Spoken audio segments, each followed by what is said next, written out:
그럼 비교를 굳이 나누자면 첫 번째는 나보다 잘난 사람과의 비교가 있습니다. 이게 대부분이겠죠. 아, 저 사람 왜 잘할까?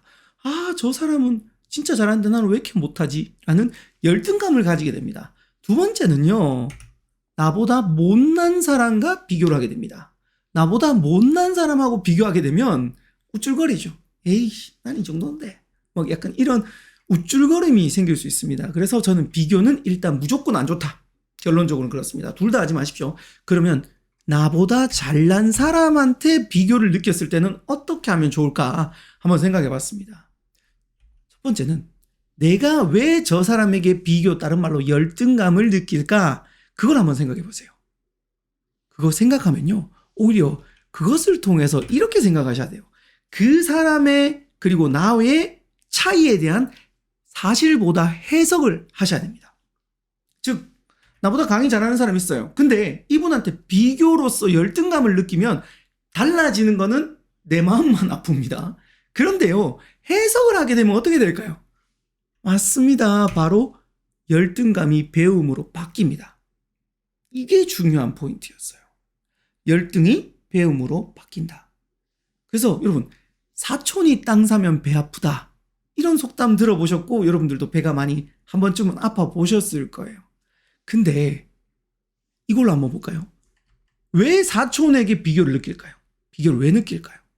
맞죠? 해석을 한번 해봅시다.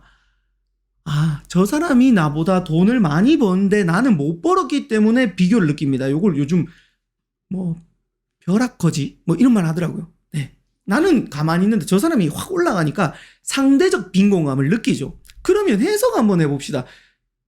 여기서 배만 아프고 그냥 있는 게 아니라, 아, 저 사람은 왜 땅을 사서 돈을 벌었고 나는 왜 땅을 안 샀지라는 해석을 하셔야 되고, 그 사람은 땅 사기 위해서 종잣돈을 어떻게 모았으며 그리고 실패를 얼마나 했는지, 몇 년을 저 땅을 보러 다녔는지, 이런 것들은 아무 해석도 안 들어가고 그냥 열등감을 느낍니다.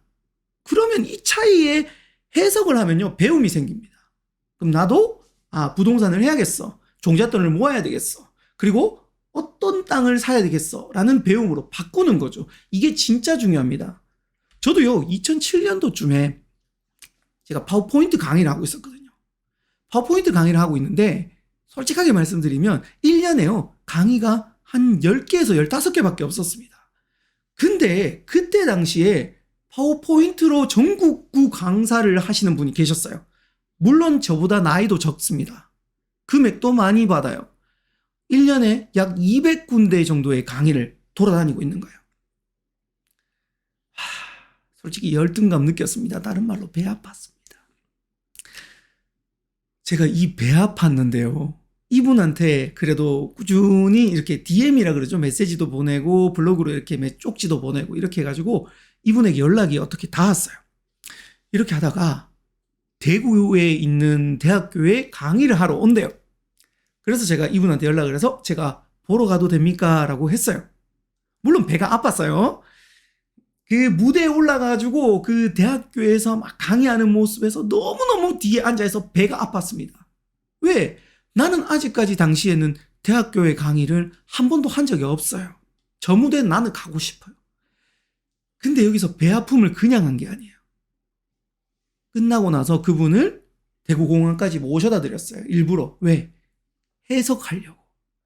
그래서 제 그 배 아픔을 털어놨습니다. 정확하게 배 아프다라고 이야기 안 했고 부럽다라고 이야기했어요.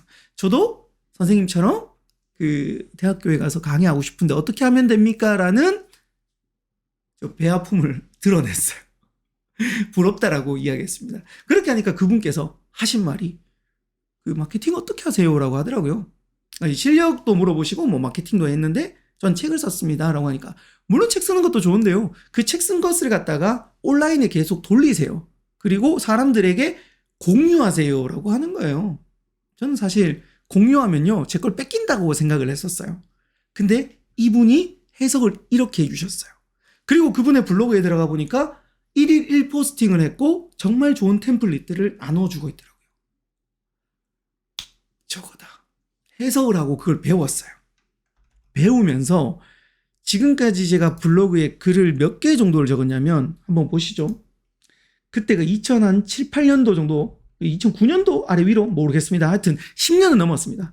지금까지 저는 3,622개의 글을 적었어요. 3,622개. 즉 그때부터 10년이 지나면서 그분께 배움을 통해서 한번 볼까요? 3,622 나누기 365라고 하면 거의 약 10년 가까이를 계속해서 블로그에 일포스팅을 했다고 보시면 됩니다.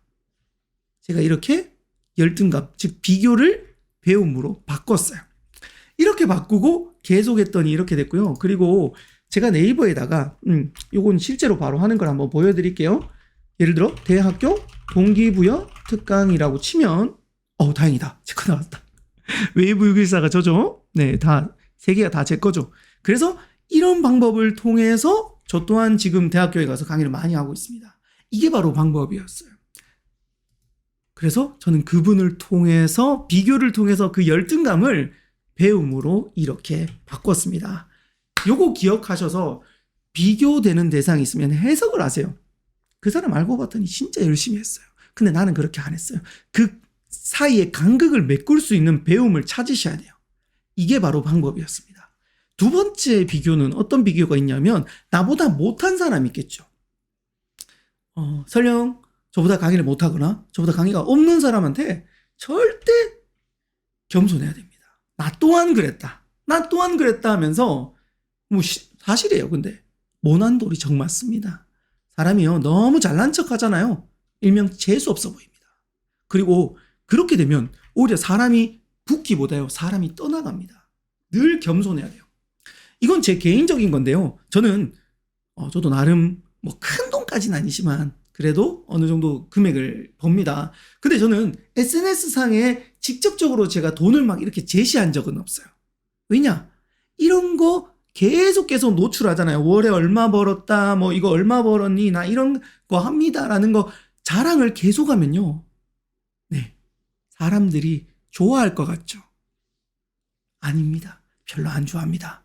왜? 그러면 물론 그 사람에게 배우려고 이렇게 오는 사람도 있겠지만 지금처럼 제가 앞에 말씀드린 것처럼 열등감을 느껴서 그 사람을 싫어하고요. 사람들은 떠나가게 돼 있습니다. 그래서 늘 겸손해야 됩니다. 그리고 진짜 중요한 거 또 하나 있죠. 나보다 잘난 사람들 훨씬 많습니다. 내가 아무리 잘났다고 자랑을 하고 뭐를 해도 나보다 잘난 사람들 진짜 많습니다.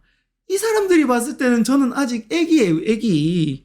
우리 어린이들이 아무리 힘세다고 자랑을 하고 뭘 해도 어른이 보면 아무것도 아니잖아요. 똑같습니다.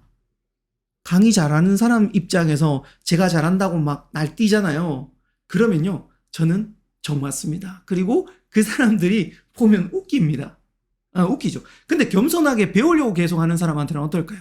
가르쳐주고 싶어 하고 끌어주려고 하는 게 있습니다. 그래서 두 번째는 바로 겸손하셔야 됩니다. 다른 사람과의 못난 사람과 그리고 내가 잘났다라고 자꾸 하지 마십시오. 왜? 나보다 잘난 사람들 훨씬 많고요. 이렇게 되면 사람들은 떠나가고 기회도 떠나갑니다. 그래서 저는 늘 겸손하려고 노력합니다. 저 또한 예전에 살짝 저희 멘토님께서 이렇게 조언을 많이 해주셨어요. 그때 그 조언이 차라리 어렸을 때 들었기 때문에 저는 지금 그렇게 하고 있지 않습니다. 정말 중요하죠. 그래서 2개, 나보다 잘난 사람, 나보다 못난 사람, 이 둘 다 적정선을 하고요. 그리고 비교는 아무 쓸모가 없다. 제가 비교를 이행시를 한번 지어볼게요. 비참해지거나 교만해지거나. 비교하지 마시고 비교를 배움으로 바꾸시기 바랍니다. 요즘은 저는 이제 비교는 거의 하지 않습니다. 하지 않고요. 정말 배우고 싶은 사람들을 많이 찾아요. 그리고 이 사람들을 통해서 최대한 많이 배우려고 노력하고 있습니다. 그렇게 하다 보니까 성장이 나오더라고요. 그래서 비교하지 마시고 내 스타일로 배움을 계속 하시면서 그리고 책도 많이 읽으시는 여러분들이 되셨으면 좋겠습니다. 연말연시 잘 보내시고요. 메리 크리스마스입니다. 안녕.